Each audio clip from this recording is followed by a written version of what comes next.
Ya, saudara, pandemi COVID-19 telah berdampak pada berbagai sendi kehidupan sosial, khususnya sektor ekonomi kerakyatan. Pandemi COVID-19 telah menyebabkan pertumbuhan ekonomi sepanjang tahun 2020 menjadi terganggu.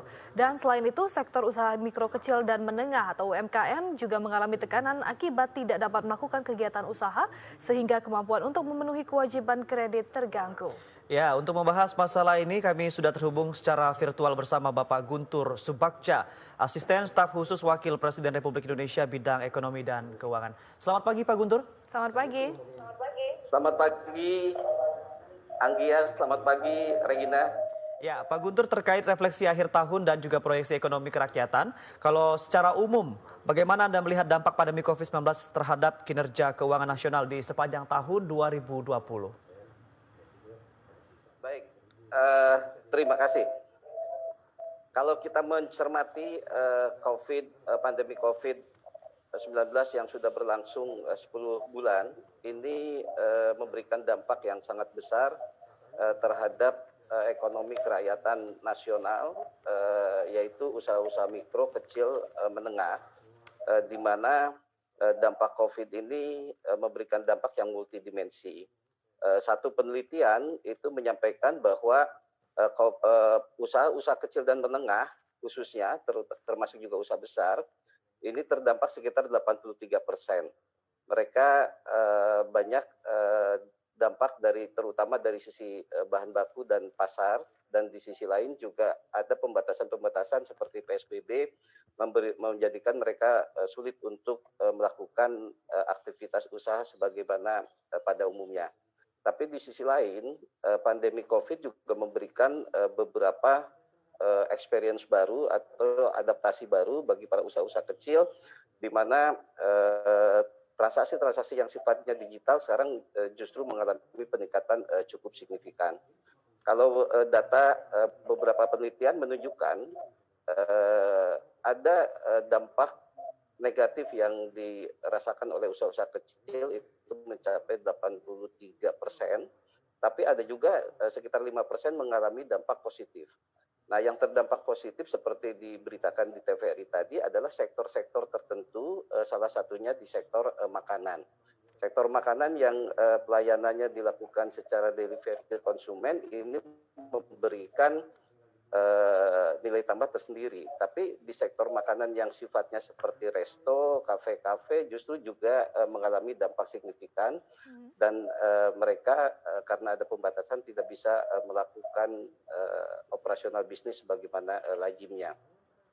Ya. Nah, yang perlu dicermati adalah sektor-sektor yang saat ini memberikan serapan tenaga kerja yang sangat besar. Total UMKM di kita ini kan mencapai 64 juta orang. Dari 64 juta orang itu serapan tenaga kerjanya mencapai 107 juta orang. Karena terdampak pandemi COVID, sebagian mereka harus merumahkan bahkan mem-PHK para karyawannya. Nah, kondisi ini yang menjadi PR ke depan, bagaimana pemerintah dan juga masyarakat dapat berpartisipasi aktif untuk menggerakkan kembali usaha-usaha kecil yang berbasis ekonomi kerakyatan dan bisa menjadikan masyarakat punya penghasilan kembali dan bisa meningkatkan daya beli. Tentu ini akan terdampak terhadap perekonomian nasional. Baik, Pak Guntur, lebih spesifik bagaimana Bapak melihat refleksi catatan akhir tahun perjalanan bidang ekonomi dan keuangan nasional, Pak? Ya, secara umum perkembangan ekonomi selama pandemi COVID penuh dengan tantangan yang sangat berat. Pertumbuhan ekonomi nasional pada Juni mengalami kontraksi sekitar 5% ya, kemudian mengalami perbaikan, dan pada Oktober pertumbuhan ekonomi nasional negatif di 3% sekian. Nah, kondisi ini terjadi di global, bukan hanya Indonesia, dan tidak ada pilihan. Memang beberapa pembatasan kegiatan ekonomi dengan memprioritaskan bagaimana mengatasi COVID bisa lebih cepat dan bisa memberikan pemulihan kesehatan dan pemulihan ekonomi ke depan. Tapi saat ini pemerintah sudah mulai bagaimana di satu sisi protokol kesehatan dilakukan secara ketat, tetapi di sisi lain juga bagaimana ekonomi bisa terus bergerak dengan harapan pada 2021 pertumbuhan ekonomi makin membaik. Yang sekarang kita perlu waspadai adalah sektor-sektor yang memberikan dampak sosial dan ekonomi besar kepada masyarakat. Tapi ada hal yang menarik sebetulnya, dari semua sektor yang mengalami penurunan, ada dua sektor ekonomi yang tumbuh cukup signifikan. Pertama adalah sektor telekomunikasi mengalami positif dalam pertumbuhan ekonominya, karena memang sekarang dengan pendekatan digitalisasi, kemudian sarana komunikasi yang juga berbasis teknologi informasi di tengah pandemi, ini mendorong peningkatan sektor telekomunikasi. Nah, yang luar biasa adalah pertumbuhan di sektor pertanian, perikanan, dan juga peternakan. Pertumbuhan ini melampaui rata-rata pertumbuhan nasional, yaitu mencapai sekitar 16 sekian persen. Pertumbuhan ini memberikan warna dan harapan positif karena sektor pertanian ternyata memberikan keunggulan di saat pandemi COVID ini sedang mengalami tekanan terhadap sektor-sektor perekonomian lainnya. Itu, Ya, Pak. ya baik Pak Guntur. Kalau tadi juga Anda mengatakan terkait beberapa hal yang positif dan juga negatif dari adanya pandemi COVID-19. Kalau kita melihat juga pemerintah memproyeksikan belanja negara hingga akhir tahun hanya mencapai 2,6 ribu triliun rupiah begitu ya, atau 96,4% dari pagu 2,7 ribu triliun rupiah. Nah, bagaimana Anda melihat hal tersebut, Pak? Ya, di tengah pandemi COVID ini, di mana ekonomi mengalami kelesuan, sektor-sektor swasta juga sedang lesu, sebetulnya harapan terbesar adalah belanja pemerintah. Jadi pemerintah sebetulnya mendorong bagaimana pemerintah bisa berperan aktif untuk melakukan belanja sehingga bisa mendorong sektor-sektor ekonomi terus bertumbuh. Nah, kewajiban pemerintah juga adalah bagaimana mendorong masyarakat terus memiliki daya beli, karenanya berbagai bantuan dan program stimulus untuk pengembangan ekonomi nasional terus dilakukan. Pemerintah mengalokasikan sekitar 970 triliun ya untuk stimulus pemulihan ekonomi nasional yang di dalamnya adalah untuk semua sektor ekonomi termasuk ekonomi besar dan juga UMKM. Nah, diharapkan stimulus-stimulus ini bisa menggerakkan perekonomian dan juga menjadikan sektor-sektor produksi tetap berjalan. Di sisi lain juga daya beli masyarakat tetap bertumbuh.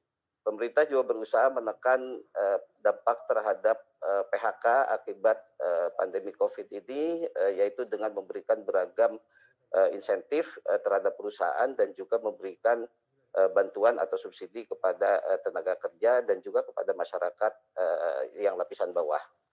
Ya, baik. Pak Guntur, tadi Bapak menyebutkan ada sektor yang memang positif seperti telekomunikasi, pertanian, perikanan, dan juga peternakan. Nah, selain ketiga sektor tadi, Pak, ada sektor apa lagi yang paling mungkin bisa mendrive pemulihan ekonomi nasional? Ya, untuk saat ini memang di dua sektor itu yang kelihatannya akan terus bertumbuh. Bagaimana Indonesia bisa memanfaatkan momentum pertumbuhan di sektor pertanian, perikanan, peternakan tersebut menjadi satu core atau satu ekonomi unggulan di tengah pandemi COVID ini. Momentumnya adalah bagaimana kita bisa memenuhi kebutuhan-kebutuhan nasional dengan memberdayakan dari sumber daya sendiri. Jadi ada sisi positif di COVID, di mana transaksi atau jalur logistik mengalami hambatan sehingga impor bahan-bahan dan impor barang-barang termasuk barang-barang pertanian ini mengalami pengurangan. Karenanya sektor ini berusaha dapat dipenuhi oleh dari dalam negeri. Jadi ketika kita bicara sektor pertanian, ini adalah sektor yang sebenarnya memberikan dampak ekonomi dan dampak sosial yang tinggi karena sebagian besar masyarakat Indonesia adalah petani. Nah, bagaimana sekarang pemerintah memanfaatkan momentum ini? Saat ini kalau kita melihat sektor pangan, sektor buah-buahan, dan sektor-sektor hortikultura lainnya, itu mengalami pertumbuhan yang cukup besar. Nah, ini dibarengi dengan bagaimana masyarakat bisa juga meningkatkan kualitasnya dan juga bagaimana pemerintah mengatur tata niaga sehingga ketersediaan kebutuhan pangan dan sektor-sektor pertanian tersebut tetap tersedia di berbagai sisi. Sementara sektor perikanan justru pertumbuhan ekspornya juga cukup signifikan dan ini diharapkan terus bertumbuh sehingga potensi-potensi sumber daya alam dan sumber daya nasional akan tumbuh dengan baik. Ya, baik Pak Guntur, ini juga bahkan mengejutkan sekali sektor pertanian, perikanan dan juga pangan ini bertumbuh kurang lebih 16% lebih begitu ya. Nah, lantas kalau kita melihat fenomena ini, langkah sinergitas apa yang diperlukan antar pemerintah pusat dan juga daerah untuk memulihkan kembali perekonomian nasional? Ya, untuk mempercepat pemulihan ekonomi nasional, pemerintah pusat kelihatan sudah sangat melakukan banyak hal, tinggal bagaimana pemerintah daerah menerjemahkan di daerah. Salah satunya beberapa daerah sudah menyiapkan tim atau satgas atau komite untuk pemulihan ekonomi daerah. Nah, di daerah-daerah ini harus memetakan kembali potensi-potensi ekonomi unggulan di daerah masing-masing sesuai dengan kearifan lokal masing-masing. Nah, sektor UMKM di sini adalah sektor yang sangat dominan yang bisa mempercepat pemulihan ekonomi. Apalagi pengalaman dari beberapa krisis ekonomi, UMKM ini tetap bertahan dan saat ini juga terlihat sekali bahwa sektor UMKM ini mulai tumbuh kembali meskipun tantangan-tantangannya cukup berat. Nah, apa yang harus dilakukan pemerintah pusat dan juga pemerintah daerah khususnya adalah bagaimana pemerintah-pemerintah di daerah dapat membantu penyerapan pasar dari sektor UMKM. Karena kalau mereka misalnya pasarnya terkendala, tentu mereka juga akan mengurangi produksinya. Yang pada gilirannya juga akan mengurangi pendapatan dan akan mengurangi juga penghasilan para karyawannya dari sektor UMKM. Nah, kedua, bagaimana masyarakat juga terus didorong untuk meningkatkan daya beli dan masyarakat yang kelas atas justru bagaimana membelanjakan barang-barangnya untuk produk-produk nasional, produk-produk UMKM sehingga pergerakan sektor UMKM ini terus bertumbuh dan potensi-potensi lokal tersebut akan memberikan nilai tambah yang baik di masyarakat yang memberikan dampak yang sangat luas. Di saat pandemi COVID ini sebetulnya yang perlu kita dorong adalah bagaimana masyarakat terus berproduksi dan bagaimana hasil produksinya diserap pasar. Gitu. Ya. Baik, terima kasih Bapak Guntur Subagja, Asisten Staf Khusus Wakil Presiden Republik Indonesia bidang ekonomi dan keuangan telah bergabung bersama kami di Klik Indonesia Pagi. Selamat pagi Pak. Selamat pagi Pak Guntur. Selamat pagi, terima kasih.